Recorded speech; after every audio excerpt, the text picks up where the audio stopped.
ಈ ಸಂದರ್ಶನದಲ್ಲಿ ಬೀದರ್ ಜಿಲ್ಲೆಯ ಹುಮ್ನಾಬಾದ್ ತಾಲೂಕಿನ ಚಿಟ್ಗುಪ್ಪ ಕ್ಷೇತ್ರದ ವಾರ್ಡ್ ನಂಬರ್ 10ರಲ್ಲಿ ವಾಸವಾದಂತಹ ಟಿಎಂಸಿ ಸದಸ್ಯರು ಹಾಗೂ ಟಿಪ್ಪು ಸುಲ್ತಾನ್ ಸಂಘಟದ ಟಿಪ್ಪು ಸುಲ್ತಾನ್ ಸಮಿತಿಯ ಮಾಜಿ ಅಧ್ಯಕ್ಷರಾದ ಶ್ರೀ ಮೊಹಮ್ಮದ್ ಲಯಿ ಖಾನ್ ಅವರು ನಮ್ಮ ಉಪಸ್ಥಿತಿಯಲ್ಲಿದ್ದಾರೆ. ಇವರಿಗೆ ನಮ್ಮ ಪೊಲಿಟಿಷಿಯನ್ಸ್ ಹಾಗೂ ವೀಕ್ಷಕರ ಪರವಾಗಿ ಹಾರ್ದಿಕ ಸ್ವಾಗತ. ಸರ್, ಮೊಟ್ಟ ಮೊದಲ ಬಾರಿಗೆ ನಾನು ಒಂದು ಪ್ರಶ್ನೆ ಕೇಳಬೇಕಂತ ಹೇಳಿದ್ದೀನಿ. ಮೊದಲನೇ ಸರಿಗೆ ನಾನು ಒಂದು ಪ್ರಶ್ನೆ ಕೇಳಬೇಕಂತ ಹೇಳಿದ್ದೀನಿ. ತಾವು ಸಮಾಜ ಸೇವೆ ಮತ್ತು ಈ ರಾಜಕೀಯ ಏನು ನಡೀತಾ ಇದೆ ಅದರಲ್ಲಿ ಮತ್ತು ಈ ಸಮಾಜ ಸೇವೆಗಳನ್ನು ತಾವು ಸೋಷಿಯಲ್ ವರ್ಕ್ ಏನು ಮಾಡ್ತಾ ಇದ್ದೀವಿ, ಮೊಟ್ಟ ಮೊದಲ ಬಾರಿಗೆ ತಾವು ಯಾವಾಗ ಮತ್ತು ಹೇಗೆ ಪ್ರವೇಶವನ್ನು ಮಾಡಿದ್ದೀರಿ? ಸರ್, ನಾನು ಒಂದು ಮಾತು ಬರ್ತೀನಿ. ಹೇಳಿ. ನಾನು ಹಿಂದಿದಾಗ ಮಾತಾಡೋದು ನಮ್ಗೆ ಇಷ್ಟ. ಡೆಫಿನೆಟ್ಲಿ ನೀವು ಹಿಂದಿ ಮಾತಾಡಿ, ಯಾವುದೇ ಭಾಷೆಯಲ್ಲಿ ಮಾತಾಡಿ, ಯಾಕಂತಂದರೆ ಇವತ್ತು ನಮ್ಮ ಮಾತೃಭಾಷೆನೇ ಇರೋದು ಹಿಂದಿ. ನಮ್ಮ ಮಾತೃಭಾಷೆ ಹಿಂದಿ ಇದೆ ಸರ್. ನಾನು ಹಿಂದಿ ಮಾತಾಡೋಕೆ ಇಷ್ಟಪಡ್ತೀನಿ. ತೊಂದರೆ ಇಲ್ಲ, ನೀವು ಯಾವ ಭಾಷೆಯಲ್ಲಿ ಬೇಕಾದರೂ ಮಾತಾಡ್ಬೋದು. ನಾನು ಬೇಕಾದ್ರೆ ಹಿಂದಿಯಲ್ಲಿ ನಿಮಗೆ ಪ್ರಶ್ನೆಗಳನ್ನು ಕೇಳ್ತೀನಿ. ಯಾಕಂದರೆ ನೀವು ಹಿಂದಿಯಲ್ಲಿ ಮಾತಾಡಿದಷ್ಟು ನಿಮಗೆ ಇನ್ನೂ ಒಳ್ಳೆಯದು. ಯಾಕಂತಂದರೆ ನಮ್ಮ ಕರ್ನಾಟಕದಲ್ಲಿ ನಿಮ್ಮ ವಿಡಿಯೋ ಹೋಗೋಕ್ಕಿಂತ ಪೂರ್ತಿ ದೇಶದಲ್ಲಿ ಹಿಂದಿನಲ್ಲಿ ನಮ್ಮ ಮಾತು ಎಲ್ಲಿ ತನಕ ನಿಮ್ಮ ಮಾತ್ರ ಆ ಥರ ಒಂದು स्थिति बंद है. अच्छी बात है. मैं आपसे हिंदी से ही दरख्वास्त करना चाहता हूँ. हमारे वीक्षकों को ये आपसे ये सवाल करना चाहता हूँ दर्शकों की तरफ से. आप पहली मरतबा ये लोगों की खिदमत और ये जो राजकीय में प्रवेश किए थे वो कब और कैसे किया आप हमारे दर्शकों को बताना चाहेंगे? 1999 में सोशल वर्क चालू किए. अच्छा. हाँ सर. यानी 1999 से आपको सोशल वर्क में. अच्छा. उसके बाद हमने सोशल वर्क में हम कई गरीब लोगों का काम किए और कई स्कूल के बच्चों को स्कॉलरशिप दिलाए. उन्होंने अपने फंड से यहाँ से लोगों की खिदमत करना शुरू कर दिया. जी हाँ जी. क्या आपका कोई मकसद था राजकीय में आना या काउंसलर बनना या MLA बनना या MP बनना, ऐसा कुछ आपका ख्वाहिश या? नहीं, ऐसी कोई ख्वाहिश तो नहीं थी. ऐसी हमारे फ्रेंड सर्कल में लोग है ना. नहीं, बस आपको लोगों की खिदमत करने की खातिर आए. बेशक. आपका कोई ख्याल भी नहीं था पॉलिटिक्स में आने का? कोई ख्याल नहीं था. Very good. अच्छी बात है. यहाँ पे एक बात सामने आती है, 1999 से लेके 2007 तक आप एक मरतबा सिर्फ 2 साल के लिए एक नॉमिनेटेड काउंसलर बने. जी हाँ. इसका क्या रीज़न क्या है? आपके बीच में बहुत वक्त मिल गया था, आप कभी भी काउंसलर इलेक्शन वगैरह में खड़े सकते थे. जी हाँ. आप क्यों नहीं खड़े इलेक्शन में? 2007 में ही क्यों आप पार्टिसिपेट किए? ऐसा नहीं हो गया. वो जो कुमार स्वामी की गवर्नमेंट ने हमको नॉमिनेट किया, वो तो नॉमिनेटेड हो गया. उससे पहले आप इलेक्शन नहीं खड़े सर. क्यों नहीं खड़े? यानी कि आपको क्या ख्वाहिश नहीं थी? नहीं, ख्वाहिश नहीं. ऐसी लोग भी जरूरत नहीं समझे, उस चीज़ की ज़रूरत नहीं पड़ी. क्यों बोले तो अभी है ना उस चीज़ में जाना बोल के हमको बाद में मालूम पड़ा.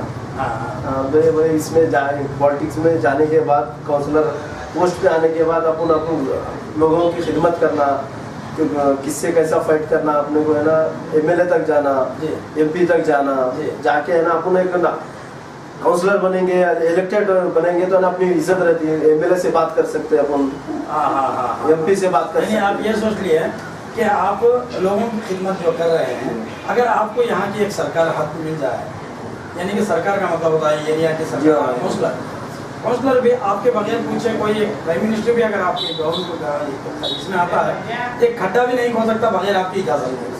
यानी कि यहाँ की गवर्नमेंट आप यहाँ पे कोई खड्डा खोदना चाहे या कोई तार जलाना चाहे बगैर इंफॉर्मेशन नहीं कर सकते.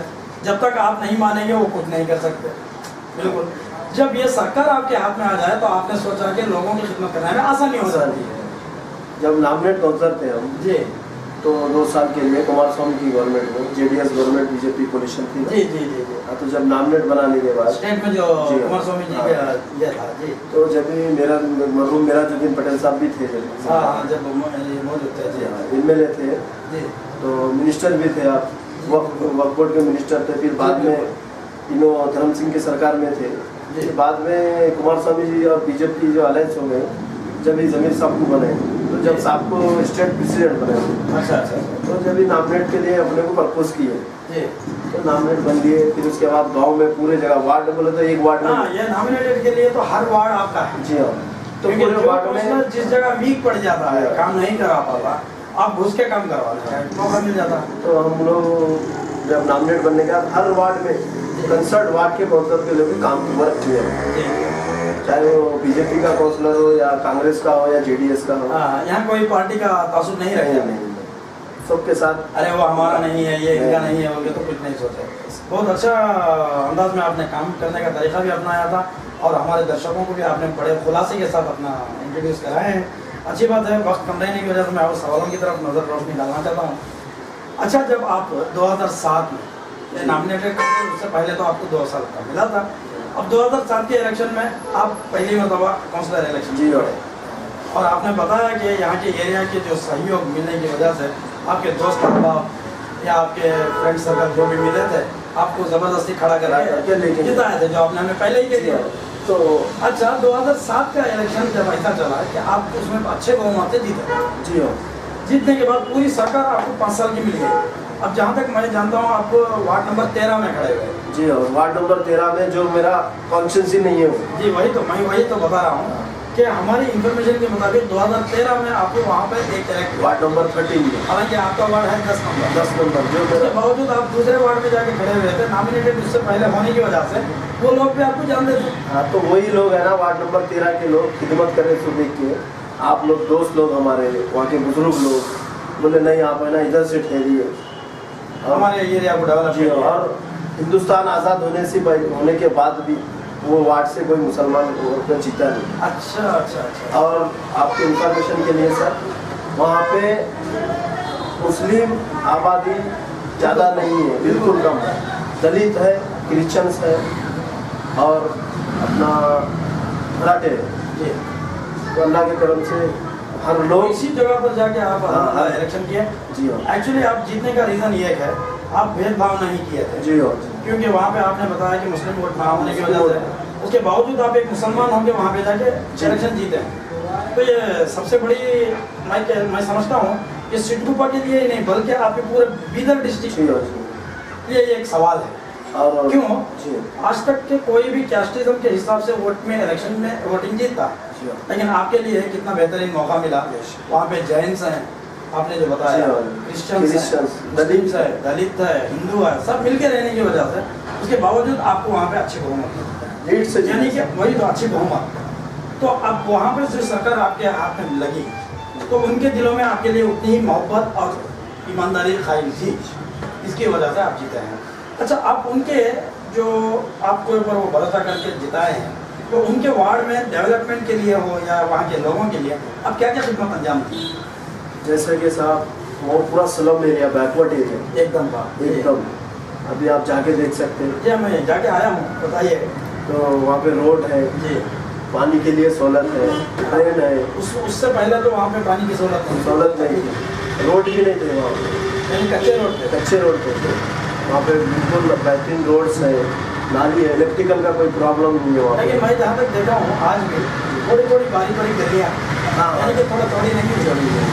मैं जाके आया हूँ, इसलिए मैं आपको इतना आराम से बात कर रहा हूँ इसके बारे में। अब उसके लिए आपका कुछ कोशिश नहीं हुई कि वहाँ के रोड थोड़ा बड़ा है? वो क्या हो गया, अभी इधर पे डेमोलिश हो गया ना पूरा हमारे पास, और एक चल रहा है अभी प्रेजेंट। जी यहाँ पे भवानी गुड़ी मालूम है मुझे, वो भी इधर ये रोड है ना अपन डालने वाले अभी आगे नेक्स्ट मीटिंग जब भी होगी ना। वार्ड नंबर 8 की बात जो कर रहे हैं? जी हाँ जी, वहाँ पे डेमोलिशन चल रहा है जी। तो अभी है ना आपको ये दोनों वार्ड लगता है, वार्ड नंबर 10 और 11, 12, 13 यही रोड लगती है। तो ये रोड में अपन इसको डैमेज करने वाले हैं। डीसी साहब के पास है ना, अपन मीटिंग में है ना हम लोग पूरे काउंसलर्स मिलके बोले, तो मैं एक ही काउंसलर नहीं, ये तीनों वार्ड के काउंसलर कंसर्ट काउंसलर लेके जाके हम लोग है ना साहब के बारे में कहा कि डैमेज कर रहे ये करने वाले। बहुत अच्छी हुई, बहुत खुशी हुई मुझे कि आपने बहुत भागदौड़ करते हुए वहाँ के वार्ड के लिए डेवलपमेंट के लिए भी कहा। जो आपने बताया वहाँ की पानी की समस्या मैंने हल कर दी। पहले वहाँ पे बहुत दिक्कत थी, इलेक्ट्रिकल का भी प्रॉब्लम था जो आपने बताया। तो पानी की समस्या किस तरह से हल की है ये थोड़ा विस्तार से बताएंगे? जैसा कि कोई वहाँ पे क्या बोरवेल खुदवा है या कहीं पानी का जो पहले सप्लाई था वहाँ पे नल लगा दिए या सीमेंट टैंक वगैरह कराया, ये थोड़ा विस्तार से बताएंगे? वहाँ पे वाटर सप्लाई का बहुत प्रॉब्लम था, वही क्या तरीके से हल किया? स्क्वायर सिटी से बोरवेल डालने लगा जो हमारा ओन म्यूनसिपालिटी का फंड से। जी। और मनु मेराजुद्दीन पटेल साहब जी MLA थे जी, उनसे भी कुछ फंड लेके जी, डीसी साहब को बोल के, हर्ष गुप्ता DC थे जी, अभी बेंगलुरु में सहयोग अच्छा हुआ है, जानता हूँ मैं। हर्ष गुप्ता साहब बहुत अच्छे अखलाक के DSP थे DC। इसी बंदे जी सर। तो वो लोग उनके भी कॉर्पोरेशन से हम लोग है ना वहाँ पे बोरवेल डाल दिए, वो एरिया को पूरा पानी, बेहतरीन पानी अल्हम्दुलिल्लाह मुहैया हो रहा है। बेशक। किस तरह से, यानी टैंक वगैरह बनाए, बोरवेल मार के पाइपलाइनिंग किए। पाइपलाइन कहाँ तक गया, घरों पूरा नहीं, घर तक नहीं, अंदर थोड़ी नहीं है, जैसा गली पे है ना यहाँ पे एंड कर दिए, जिधर 25 घर है वहाँ पे बड़ा पाइपलाइन लेके आके फिर ये लोगों को है ना म्यूनसिपालिटी से तरफ से कनेक्शन नहीं, ये लोग है ना खुद अपने पैसों से कनेक्शन लेना। वेरी गुड जी। हाँ, म्यूनसिपालिटी से सोच रहा है सर। सीधी सी बात है, इधर डेवलपमेंट आ रहा है, उनके एरिया में पानी की किल्लत को दूर कर रहे हैं। अब यहाँ की सरकार भी जो चल रही है उनके लिए भी तो उसके फंड की जरूरत पड़ती है, तो बहुत अच्छे तरीके से आपने काम को सरंजाम दिया है।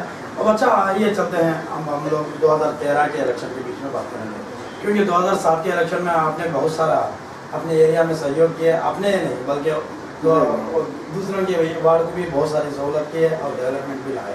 अच्छा, आप अपने इस मरतबा 2013 के इलेक्शन में आपने दोबारा अपने एरिया से, यानी आपके खुद के एरिया में जहाँ पे आपका मकान वगैरह है, जी हो, वहाँ पर आपने एक बार मरतबा पार्टिसिपेट किया। जी हो। अब वहाँ पर भी अच्छे वोटों से जीता है आप। जी। अब इस एरिया के लिए डेवलपमेंट के लिए आपने क्या क्या किया?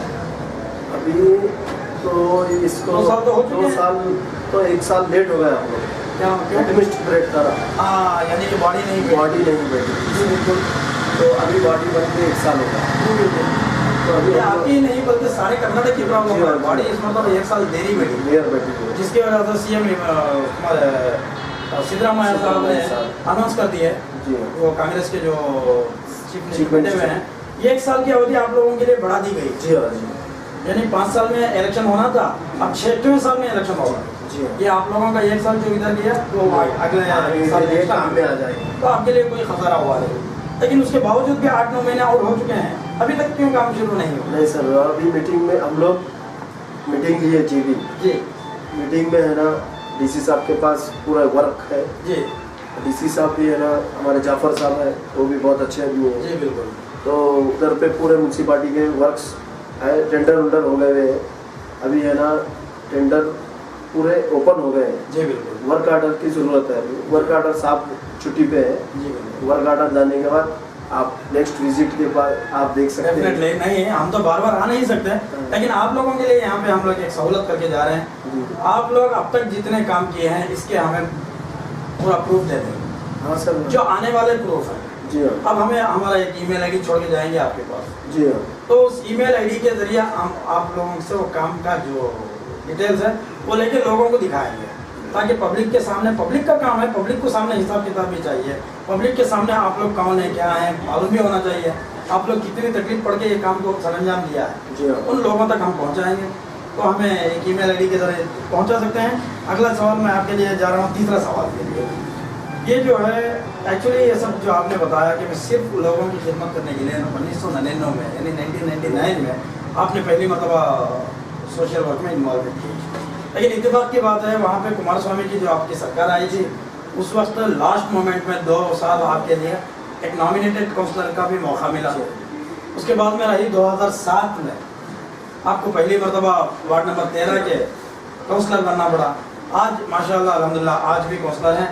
2013 के इलेक्शन के बाद 10वें वार्ड के इलेक्शन के आप काउंसलर हैं। ये सब आपको ये काम काज के बारे में आपको पहले तो इल्म नहीं थी, जो सिर्फ सोशल वर्क कर रहे थे, अक्सर गरीबों की मदद करना, गरीबों का काम करना, लेकिन ये भाग दौड़ करके यहाँ पे रोड डलवाना, वो नल का काम कराना, ये सभी जो है पॉलिटिकल में आने के बाद इसके बारे में आपको इतनी जानकारी तो थी नहीं जैसा आपने बताया।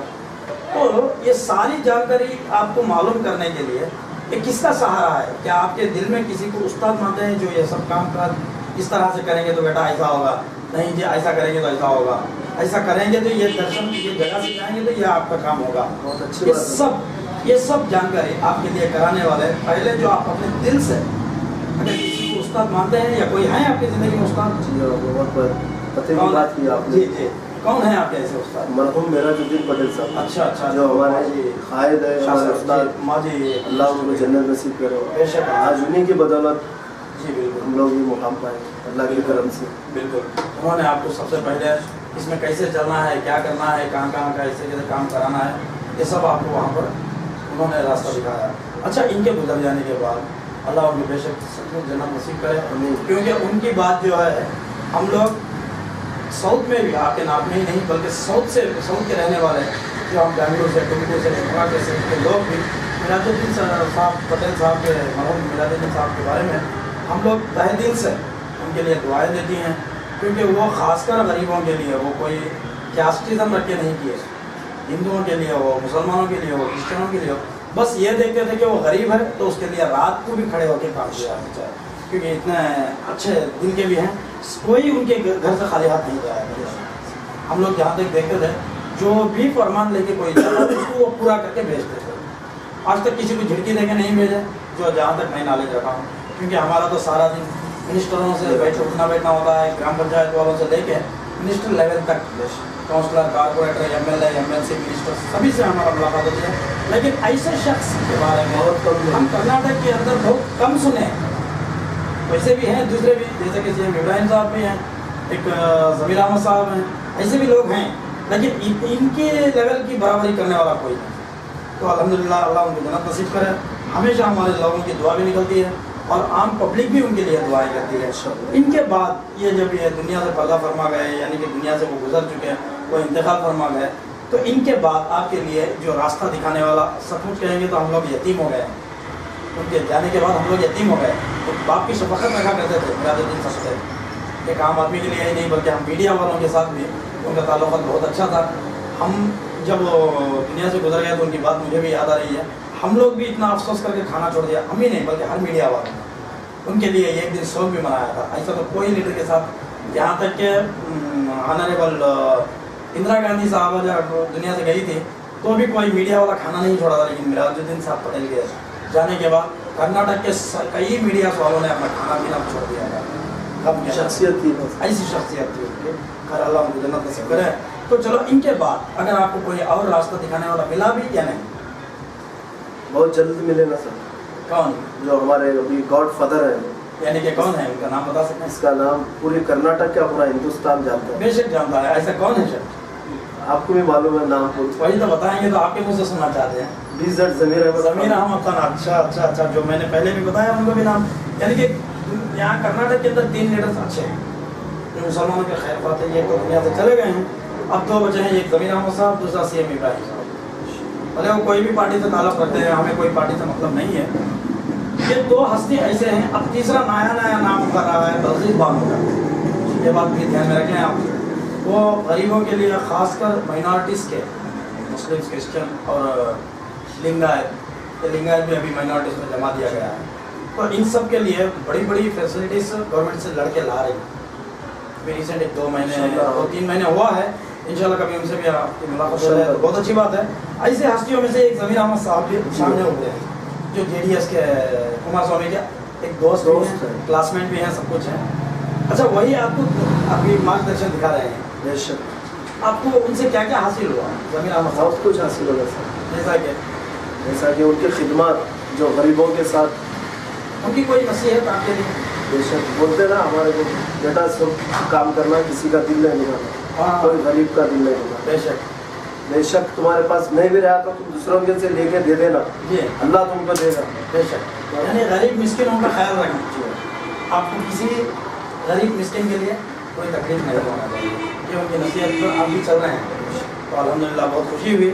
चलो, वक्त कम रहने की वजह से मैं अपनी बात को ख़त्म करने के लिए आखिरी एक सवाल करना चाहता हूँ। ये सवाल एक्चुअल करते वक्त हमें दिल को बहुत दर्द भी होता है, होना भी चाहिए। सारे हिंदुस्तानियों के लिए शर्म की बात है, अफसोस और शर्म की बात होती है कि अदर स्टेट्स में, इसमें कंट्रीज़ में चल रहे थे, जो बाहर के मुल्कों में जो चल रहा था वो आजकल हमारे देश में चलना शुरू हो गया। मैं कह रहा हूँ महिलाओं के बारे में, यानी लेडीज़ के बारे में, जो औरतों की असमतदारी हो रही है, कहीं ज़्यादतियाँ हो रही हैं।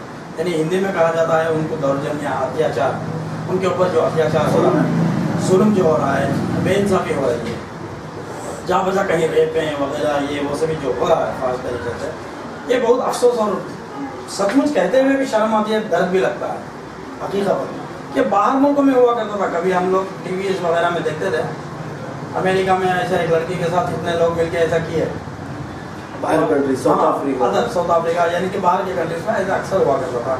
आज तो आप लोग टीवी में भी देखते होंगे पेपरों में देख रहे होंगे, इंटरनेट के जरिए देख रहे हिंदुस्तान में होंगे, हर हिंदुस्तान के हर कोने में भी शुरू हो गया है।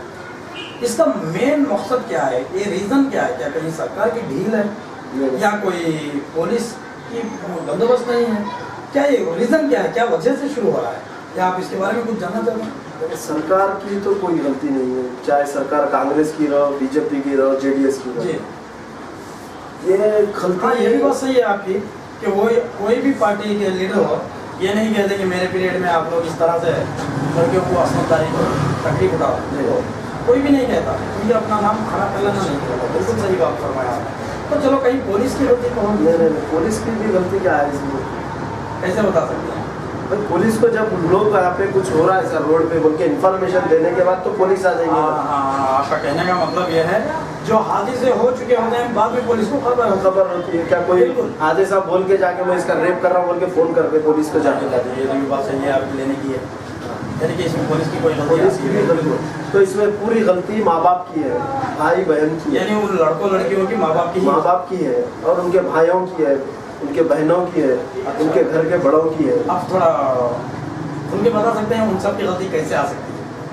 भाई अब आपने मेरी घर से मैं दूसरों की मिसाल नहीं लेता, मेरे घर से मेरी बहन जा रही कॉलेज, सुबह 8 बजे कॉलेज है, 10 बजे 8 बजे जा रही। अच्छा, आपका कहने का मतलब ये है कि माँ बाप या पेरेंट्स उनके ऊपर निगाह नहीं रख रहे हैं।